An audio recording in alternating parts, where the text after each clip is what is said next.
ខ្ញុំរ៉ៃដែរបងបងជួយទៅលាក់បងឲ្យខ្ញុំបាន2 3បងផងបងស្ងាត់ដល់បងអើយគួយចាំឡើងស្វាគមន៍គ្នាយើងសម្រាប់ការចូលទស្សនាវីដេអូនៅក្នុង channel នេះហើយនេះគឺជា episode ទី1យើងផ្ដើមចេញពីការដឹកអាហារនៅពេលយប់ចាប់ផ្ដើមថតវីដេអូជា episode ទី1សម្រាប់អ្នកទាំងអស់គ្នាបានទស្សនាហើយយើងរៀបចេញពីផ្ទះ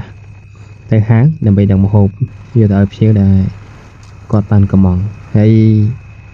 តាមផ្លូវគឺវារោគរ៉ាក់មែនតើហើយម៉ូតូក៏រោគរ៉ាក់ដែរម៉ាស៊ីនម៉ូតូគឺអលួយហីគ្នាយើងបាទកង្វាត់ដងយេនហ្នឹងគឺចាប់តាមលន់បដាហើយជាមួយនឹងម៉ូតូដែលជាយានជំនិះរបស់យើងហ្នឹងហើយផ្លូវចូលមកផ្ទះនេះគឺលាក់យកទៅមែនតើឥឡូវនេះគឺយើងចាប់តាមដល់ផ្លូវកស៊ូហើយផ្លូវក្រោយផ្សារលើផ្លូវនេះមិនដឹងជាឈ្មោះផ្លូវអីនេះខ្ញុំភ្លេចបាត់ហើយយើងឆ្ពោះទៅកាន់stop ចុងកស៊ូឥឡូវនេះយើងកាត់មកដល់ stop ចុងកស៊ូហើយយើងខ្ជិលចាំ stop យើងធ្វើការបត់ស្ដាំទៅដើម្បីឡើងទៅលើកំណត់ផ្លូវ7មករាហើយសលេនេះគឺ voice over ក៏អត់កាត់ដែរគឺដេក voice តែម្ដង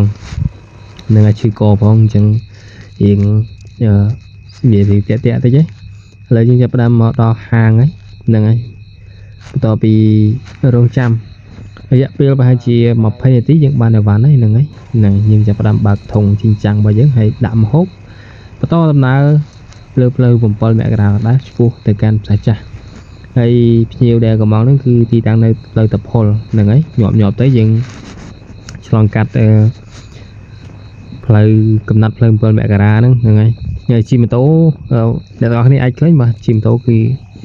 យើងអត់សូវជាប្រកាន់ច្បាប់ចរាចរណ៍ទេយើងវ៉ាលិចវ៉ាកើតហ្នឹងហើយដោយសារវាយប់ស្ងាត់ហើយម៉ោង10មិន10ជាងដូចជាម៉ោង11កន្លះអញ្ចឹងក៏អត់សូវមានបងប្អូនគាត់ធ្វើដំណើរទៅក៏យើងជិះអាសាមើលកញ្ចក់ក្រោយហើយវ៉ាលិចវ៉ាកើតអញ្ចឹងទៅតែប៉ុន្តែវាមិនជាលឿនអីទេម៉ូតូហ្នឹងជិះម៉ូតូ30 40ក្នុង1គីឡូម៉ោង1ម៉ោងហ្នឹង30ទៅ40គីឡូក្នុង1ម៉ោងហ្នឹងហើយឥឡូវមកដល់ផ្លូវ Pop Street ហ្នឹងហើយការរៀបចំ Beer Garden បារ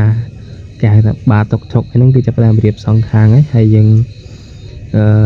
មកដល់ក្រោយ Pop Street នេះគេថាក្រោយខាងមុខនៅខាងមាត់ស្ទឹង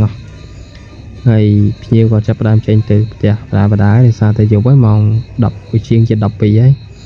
ដោយសារតែអត់មានបុណ្យមានទានអីផងក៏មិនសូវមានបងប្អូនគាត់មកដើរ Pop Street ទេភាគច្រើនគឺម៉ោង9ម៉ោង10អីគឺសម្បូរមនុស្សមែនតើហើយថ្ងៃស្អែកថ្ងៃ14 15 16នេះនឹងមានការតាំងពិព័រណ៍នៅតាមបណ្ដោយមាត់ស្ទឹងពីស្ពានដែលយើងឆ្លងកាត់មិញហ្នឹងគឺស្ពានអត់បានឆ្លងកាត់ទេពីស្ពានវត្តបូហើយទៅដល់ស្ពានរាជដំណាក់ហើយអីវ៉ាន់ក៏តម្លាក់ឲ្យភ្ញៀវរួចរាល់ហើយក៏ជិះមកតាមមាត់ស្ទឹងទៅដើម្បីឲ្យអ្នកទាំងអស់គ្នាបានឃើញទេសភាពបានបន្តិចមុននឹងយើងបញ្ចប់វីដេអូហើយវីដេអូនេះក៏អត់មានច្រើនដែរដោយសារតែថតដៃមកជាហៀងហើយយើងជិះម៉ូតូផងអញ្ចឹងវាអត់សូវស្និទ្ធប៉ុន្មានទេហើយណាមួយជាលើកទី1ផងបាយជួបគ្នានៅវីដេអូក្រោយហើយថ្ងៃហ្នឹងគឺបានចំនួន25បងហើយគិតជាលុយទៅបានប្រហែលជា12ទៅ13ដុល្លារហ្នឹងហើយចាក់សាំងហូបបាយក៏ចង់អស់បាត់ហើយលុយ12 13ដុល្លារហ្នឹងហើយជួបគ្នាវីដេអូក្រោយជាបន្តទៀតហើយវីដេអូនេះក៏មានតែប៉ុណ្្នឹងទាំងអស់គ្នាចង់និយាយនេះដេក voice over អញ្ចឹងសលេងវាអត់សូវល្អហ្មងទេបាយបាយមែនតើណា